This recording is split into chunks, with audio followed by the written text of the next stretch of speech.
Hello, everyone, and welcome to another episode of the Take Three podcast. My name is Brandon, and as always, I'm joined by my co-host Alex. We're here on a Wednesday afternoon.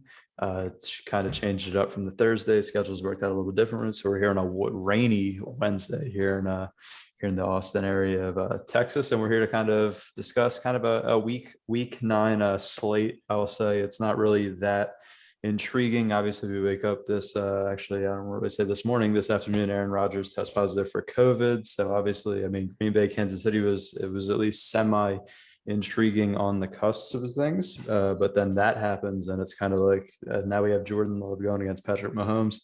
And as we were just talking about before this, I don't know if anybody knows what Jordan Love looks like besides guys that are at Packers headquarters every single day. So I mean, that's kind of a wait and see type thing. I mean, Sunday night, it's probably game of the week Sunday night, Tennessee at LA. Sucks we don't have Derrick Henry, but it'll be super interesting to see how new look number 40 Von Miller for LA looks, how that pass rush looks, and see if it was worth giving up the rest of their picks. And then obviously Monday night wraps up Justin Fields on the road to face Big Ben. Who the hell knows what's going to happen there, to be honest. It could be Pittsburgh looks great. Chicago, Matt Nagy somehow draws up something to look decent. We just don't know. And then, I mean, we have Cleveland and Cincinnati. That's kind of one we'll get into in a little bit. That's kind of a big eliminator in the AFC North. As we all sit here, the AFC North, they're not going to get three teams into the playoffs the way things are trending. So, I mean, one of those teams lose again and it kind of starts trending backwards. But, I mean, before we get into Thursday Night Football with the great Jets-Colts matchup, how are we feeling on a Wednesday? What are we looking at this week? Any matchups you like? Not a super exciting weekend heading into it on Wednesday. I'm fortunate about the Aaron Rodgers news. We lose our one good game, one of the better games. And then at least we had Cleveland and Cincinnati. That'll be pretty interesting. And the loser of that game is going to go down in that really tough division. So that is a huge game. And I know Cleveland's looked a little bit rough, and we'll get into it. So that's one I'm really looking forward to. Facts. And yeah, I mean, Aaron Rodgers, not only does he waste timeouts, but now he's trying to get horse tranquilizers like passed as a alternative treatment so he could get cleared. It's like, I don't know. It's only as simple as a shot and you'd be there on Sunday, bud.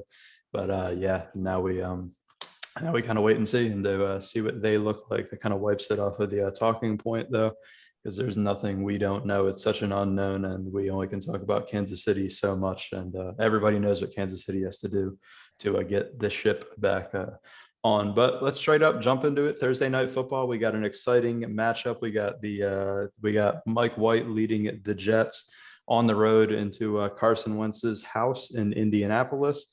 Line sitting at 10.5. I mean, I would assume sitting on the fray or on the fringe here on a Wednesday, I would assume the Colts. It's a game that's a must win, to be honest. They're 3-5. Every game from now on is kind of a must win for the Colts.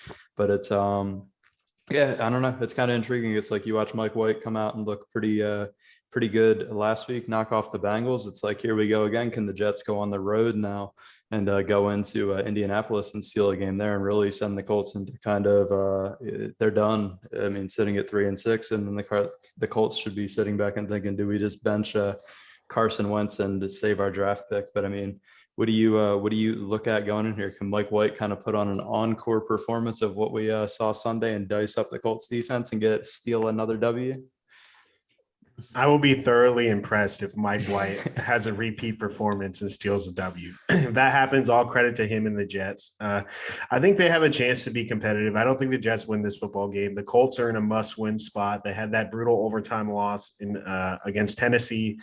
They're at home. They're a 10.5-point favorite. So it's a perfect recipe for a good defense and a lot of Jonathan Taylor. So that means you limit the Carson Wentz mistakes. You have him just make the easy good throws and Michael Pittman. And it should be a good night for the Colts. Nationally televised game. They should, in theory, cover the spread. They're a much better football team, and they really, really need a win. And sitting at 3-5, they're really not out of it. They can still get a wild card spot. And you never know. There's always a slight possibility Tennessee spirals with the loss of Derrick Henry. I don't think they'll spiral to that degree personally, but it is possible. But yeah, big game for Indianapolis, and I think they get it done. It should be a big Jonathan Taylor game. You got a 10-point spread. You're at home. Should be a heavy, heavy dose of the run game. Yeah, exactly. Run Jonathan Taylor. We've seen how good he has been, and yeah, really take the game out of Carson Wentz's hands. But I mean, I'm rolling my boy Mike White. It's a 10.5. I'm taking the points in the Jets this week. To be honest, I'm trusting my man Mike White. What I saw last week is he doesn't stand in his own end zone and just throw the ball to the defense and give them a free 7 points like my man Carson Wentz does back in Indianapolis in a big division game. Mike White doesn't do that. He makes calculated decisions. Smart quarterback back there. Way better than that BYU guy. I mean, we've already seen that. They might as well ship off Zach Wilson because Mike White's in town. But no, I mean, all things considered, I don't know. I just feel like it's a weird Thursday game, and he looked decent last week. I don't know. He could regress, right? He could throw 3 picks easily, not have a single touchdown and 80 yards, and they get smoked. But I'm going to take the chances that that doesn't happen. And I just we don't know what Colts team's going to show up, right? We don't know if Carson Wentz is going to be dialed in like he was the past 4 weeks before last week, before he started doing the dumb stuff again and throwing interceptions and gifting teams 7 points. But yeah, I mean, I would sit back and say, yeah, the Colts probably win, but I'm going to take my shot with I'm going to take my chance that Carson Wentz will not win by more 11 points or more when going through this one. But I mean, it could happen. I mean, I rolled with them. I think it was a big spread against the Texans earlier with no Tyrod, and they covered that fairly easy. So, I mean, I could look like a moron on Sunday or on Well, Friday. as an Eagles fan, I root for Carson a lot, and I've seen him lose games that he's supposed to win in all kinds of ways. So it's really not that crazy for the Jets and Mike White to at least cover. Yeah, exactly. Carson Wentz, just keep suiting up, brother. That's all we need you to do, bro. You're well on your way to doing your job for us. And I mean, outside of last week, he looked like he was returning back to form, but this is what Carson Wentz really is. He'll really kind of lull you in and then look how he did. But should be interesting. I mean, I don't expect it to be the greatest game that we've ever watched, but hopefully Mike White can come out, sling the rock around, make it an interesting game, and give us something to watch on Thursday, since that's really gonna be it. Not the World Series is over. Moving on, we got really the only Sunday game now that Aaron Rodgers is kind of out of it. That takes that off. So really the only Sunday game that's kind of semi-intriguing outside of the prime time, obviously, with the Titans and the Rams, is going to be the Browns and the Bengals. It's kind of a big eliminator when you look at it. It's the AFC North. They're not going to put two teams in to the playoffs. You got Baker Mayfield dealing with that beat up left shoulder. It's fractured, it's torn, it's broken. I don't know what it is. I honestly don't. It's kind of like Browns fans are just asking them to shut it down, and they're saying, hey, we could just trot out Case Keenum and do the same thing that we're doing with Baker Mayfield on a week-to-week basis. And then obviously we saw the Bengals coming off a tough loss to Mike White and the Jets, really choking that one up. They were up 11 in the fourth, just completely misfire. GG, game over. They lose that. So, I mean, it's two teams that they both have to win. It's a must win for both. It's a big division game. Lines 2.5. It's saying everything. I mean, how do you feel going into this one? For me personally, I think the Bengals they're at home. I think they get everything back on. Last week was kind of a weird week, and I expect them to get the job done this week. Yeah, looking at this game, the loser this game takes like a big blow to their playoff chances. And I'm right there with you with the Cincinnati Bengals. I'm evaluating this team operating under the assumption that last week when they lost to the Jets was an outlier performance. They felt good after the Ravens win. They were unprepared and not ready. I'm hoping it was a lesson learned for this young team, young coaching staff as well. I expect them to have a really good performance at home, huge division game. They can almost basically kill their division rivals season because the Browns would drop to 4-5 in a really competitive division. So this is a really big game for Cincinnati. Maybe the biggest one of Joe Burrow's career at this point. Very short-lived career, but I just expect them to bounce back. I think they've been a really good team so far this year, and they've been very good against the run. The run defense is very well, and that's like the strength of the Browns offense. So not only do I expect them to bounce back and play well at home, they have their defense is set up well against the Browns. And if I'm Cleveland, their defense has been disappointing. They've given up a lot of points this year. And with all those offseason acquisitions, you just expect them to be better, like as a whole, as like an entire unit. And now they go on the road and against a team that's on the rise as a whole for the season, and they want a bounce back spot, big game. It's just, I don't really feel good about Cleveland. And we've seen the shoulder issues with Baker. It just doesn't instill confidence. It's hard to side with Cleveland right now. Exactly. Yeah. Cleveland's coming off a tough loss to Pittsburgh, and now they're rolling in straight into another division battle. And the Bengals are kind of eager after last week to kind of get things right. Hopefully Zach Taylor realizes you can just run the football. you don't have to spread it out and throw the ball every single time, especially when you're winning a football game.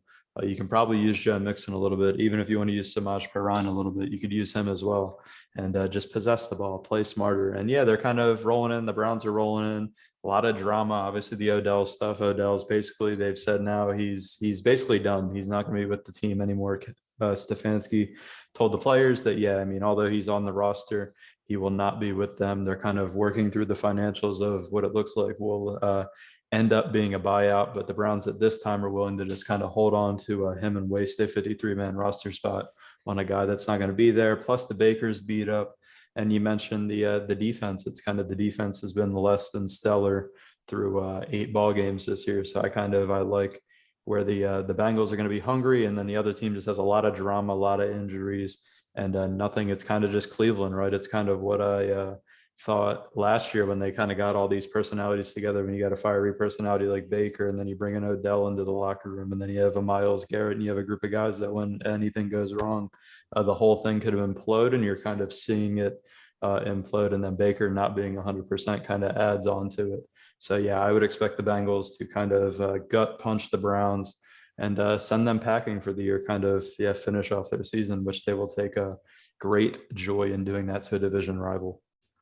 On a side note, if you were picking somewhere, like, what do you think is an ideal spot for Odell? I got to count. The first one that comes to mind to me is Green Bay. Green Bay, yeah. I mean, there was rumored. Honestly, the weirdest thing for me is I would think Tampa Bay. Honestly, they're not going to get any corners. When you look at Tom Brady, he I believe he lobbied for the Patriots to get Odell when he was on the block with the Giants. Tom Brady wanted to bring him into New England, and that never happens. I mean, if you're looking at a guy like Odell, if he's going to get cut, you're going to sign a deal for the remainder of the season. Why not go to the best spot where you can have Tom Brady showcase you? Aaron Rodgers isn't bad as well, but it's just like I don't know. I don't know if Aaron Rodgers will want to deal with that type of personality. I feel like Tom Brady's the guy that can kind of hone that in. He's got Antonio Brown to kind of buy in, and I believe him going down there would be the perfect setup because there's not really any corners, right? So the Buccaneers are really just going to have to fight fire with fire. And why not trot out a lineup with Chris Godwin, Mike Evans, Antonio Brown, and add Odell Beckham Jr. into there. But surprise one that would be funny. John mentioned it. He's not on here. He said the Saints because he'd love to see Michael Thomas and Odell in the same locker room. That's what I was going to ask. Yeah. It's not the most ideal offensive situation right now for them, but they would need the help too. It would make sense. Yeah, nah, that'd be hilarious. But I just don't think, I mean, maybe if Jameis was there, it'd be like a cool thing, right? LSU go back to New Orleans for like kind of a reunion. But I mean, Trevor Simeon's there. If Taysom Hill comes back, I just don't think it's that that exciting. So yeah, I mean, Green Bay is interesting for sure. And then Tampa Bay, just because Tom kind of likes to rebuild these guys' careers, similar to how he's done with Antonio Brown. And I feel like he'd be able to get him to buy in. He kind of needs somewhere where it's stable and it's not like a complete it just you have older guys in the locker room. So I mean, either one of those two destinations would fit perfectly. There's one other spot that I think would fit perfectly, but I don't think it would ever happen, would be Baltimore. And then you play Cleveland twice and they need a receiver for that really good offense. They have a good defensive unit. You would have Brown, Andrews, him. It would work really well on paper. I don't think it would ever happen though. Yeah, facts. I kind of figured you were going to mention Baltimore because we didn't mention really any AFC teams. Yeah, they do. They would be interesting, but I think with Rashad Bateman coming back and they're already heavy run and they got Mark Andrews in Hollywood, they're going to they'd rather build that chemistry. But yeah, that'd be hilarious too if he went there and kind of torches the Browns. That'd be a Browns type thing. But I mean, yeah, it'll be interesting to see what actually happens. I could really see the Browns just being that stubborn and not cutting him at all and just kind of letting it ride into the offseason too, because it seems like that's something that they would do. Yeah, let's keep it rolling. We're going to jump straight into Sunday night football of Derrick Henry. I mean, it is probably the game of the week. If Derrick Henry was here, it'd like for sure lock it in stone would be the game of the week. You got the Tennessee Titans, I believe, now sitting at 6-2, going on the road to LA to face what do you know, Von Miller, Aaron Donald, Jalen Ramsey, and the Los Angeles Rams, 7-1, probably NFC favorites right now. At least co-favorites if you're gonna put it up there with the top of the teams. Line, I believe, is 7.5. Obviously, they're just saying that this defense, Ryan Tannehill, is not cut out to go to LA and get the job done.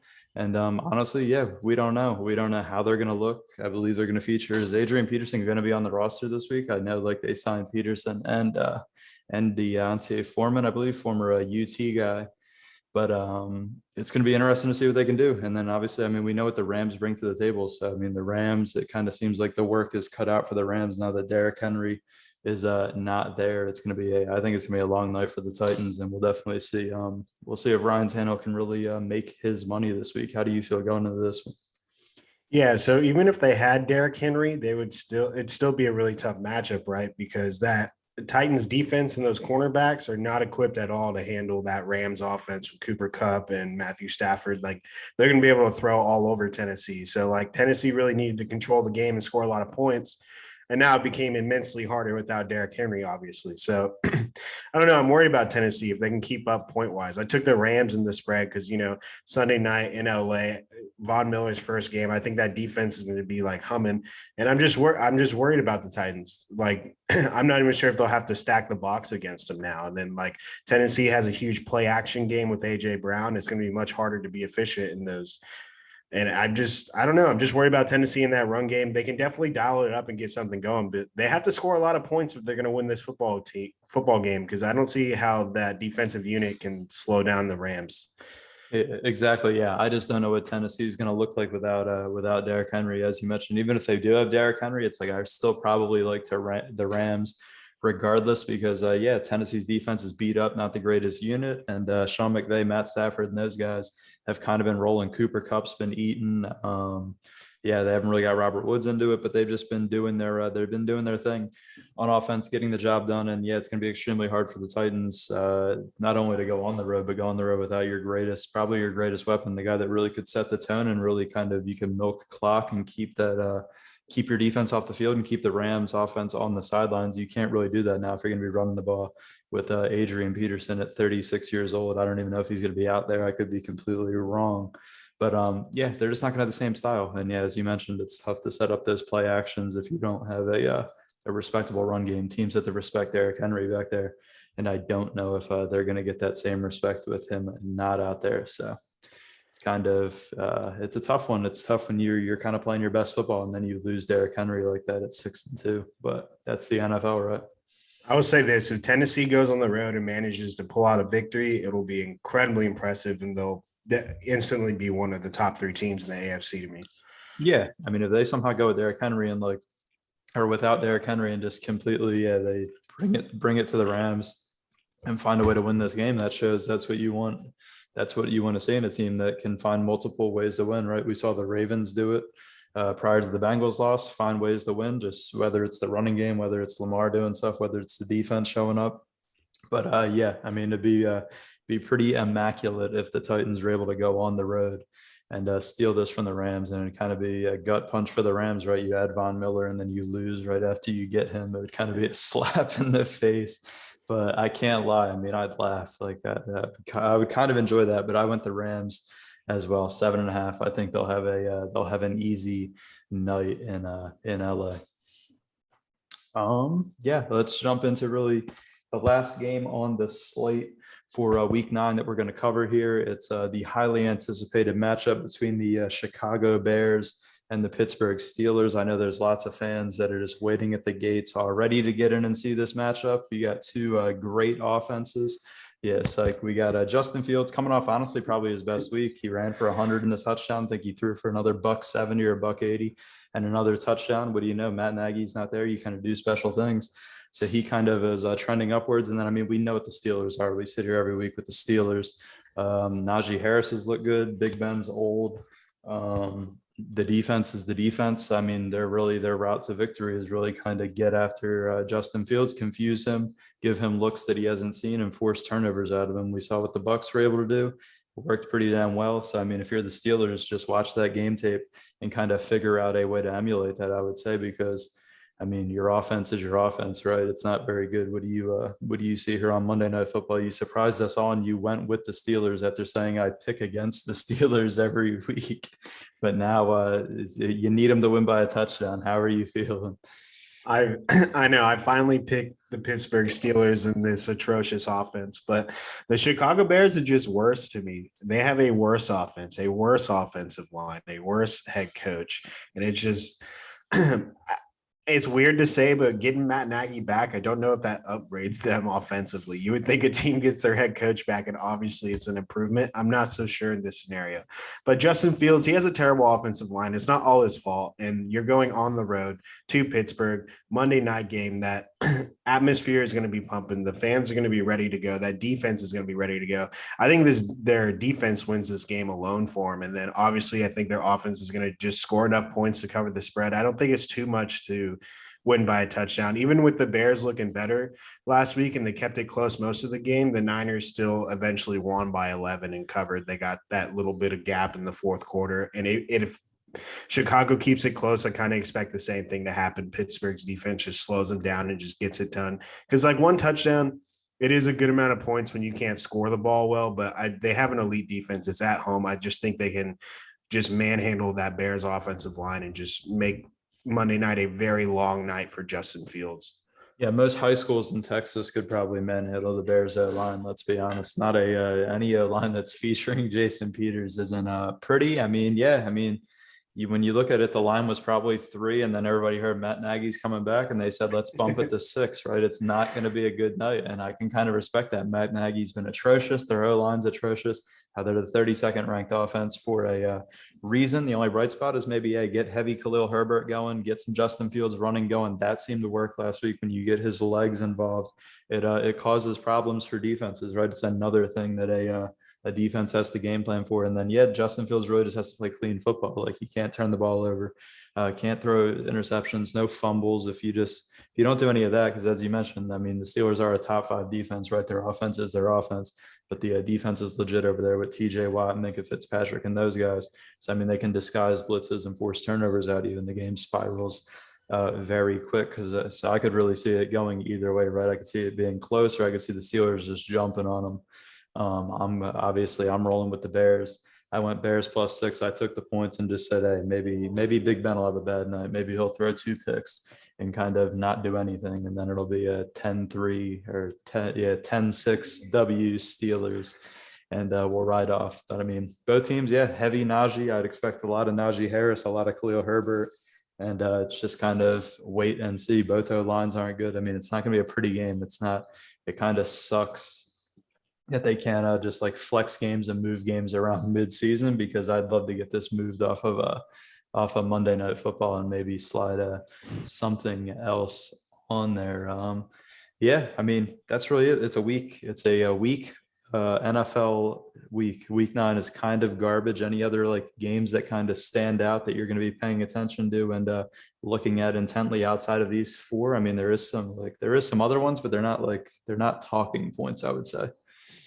Yeah, so like the terrible 1-win Texans and the 1-win Dolphins, I think like they'll get Taylor back, so that's like interesting, but they're bad, so it's like Niners, Cardinals, we've just seen it before. I think we know what to expect. I think that would be a close, good division game, but I don't know if there's a ton to talk about because we've seen the matchup so many times. Obviously, the Jordan Love Packers, you don't know what that looks like, and then I'm interested to watch Baltimore again. I'm hoping they come off a bye at home against Minnesota and that they look really focused and execute really well, because I'm expecting a good performance from Baltimore this Sunday.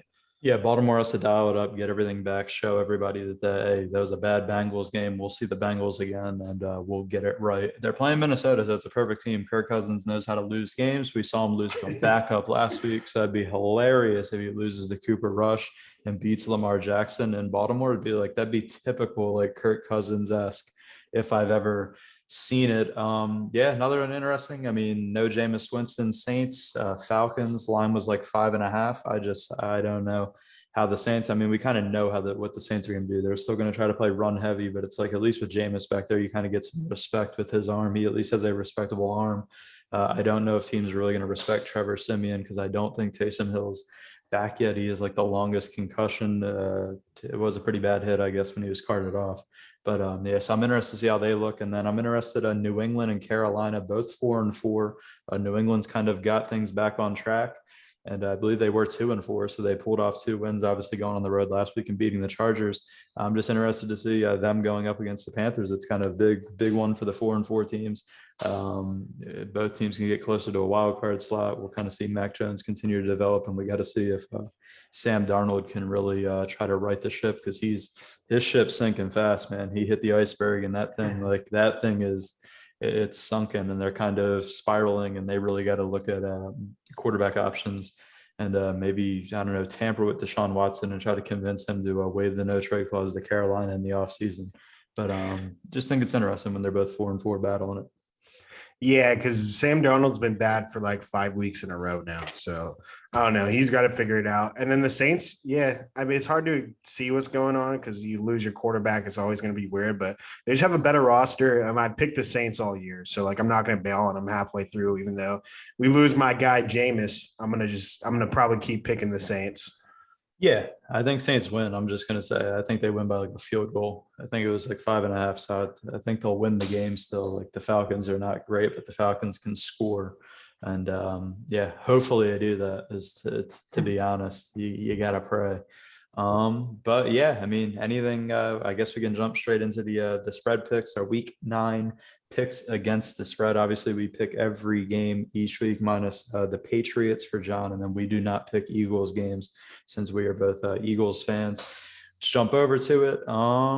Yeah, I mean, you guys kind of tomorrow night both went Colts. I kind of took the outlier. I had to beat the Jets 10.5 guy and ride with Mike White. Yeah, I don't even know if there's really anything besides Bills minus 14, 2 touchdowns against Urban Meyer. I kind of love that, but I don't know about, and the Rams 7.5. Weirdly, I like that a lot. But I mean, everything on this, I kind of don't love any of these picks this week. They're all kind of weird ones. It's really interesting to me that y'all both took Giants +3 because I really like the Raiders -3. I don't know, maybe I'm missing something there, but I actually really like that pick. This week was weird to me. I picked almost all favorites, which makes me nervous, but I don't know. I think it's gonna be a heavy favorite week. Yeah, I don't know. I just took the Raiders might get slowed down because of the Henry runs stuff. I kind of expect them to come out. I don't know. I kind of expect them to come out like shit after the John Gruden stuff. So, you know what I mean? They'll probably beat the Giants 52-0 and make me look like a fool. But I don't know. I'm going to sit back and say, hey, like Daniel Jones went into Arrowhead, battled with Patrick Mahomes and the Chiefs. They're now at home against the Raiders. Once again, coming off some newsworthy stuff. And let's see if this Raiders team can hold up their end of the bargain again.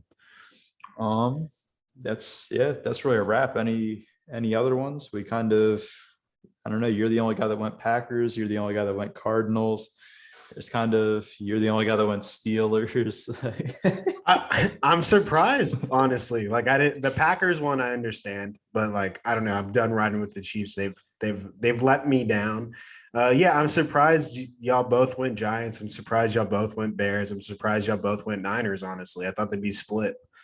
Yeah, I don't know. I just went Niners. Kyler, I don't know how the line has trended towards a pick 'em as the week has went on. So that kind of leads me to believe that the ankle is not in good shape, and it's going to be, if he's out there, I don't know how good he's going to be while he's out there. And then obviously I went over why I like the Steelers when they're underdogs, when it feels like they shouldn't be underdogs, and not games where I need the Steelers to win by a touchdown. So I get it. Exactly. That's kind of why I went there. But yeah, I mean, we're trying to make a run at this thing. Let's get back into it. I got to get above 500 and start making a run at the number 1 spot again. But I mean, yeah, that's really going to do it. That's a wrap for today's show. I want to thank everybody for listening. Please like, subscribe, and comment if you have any suggestions. As always, Spotify link will be posted in the description of this video. If you're an audio only listener, you could subscribe to us on Spotify, and you'll get notified when all our uploads go live on there. And yeah, thank you for listening, and we'll see you guys probably next Tuesday after we look like fools again.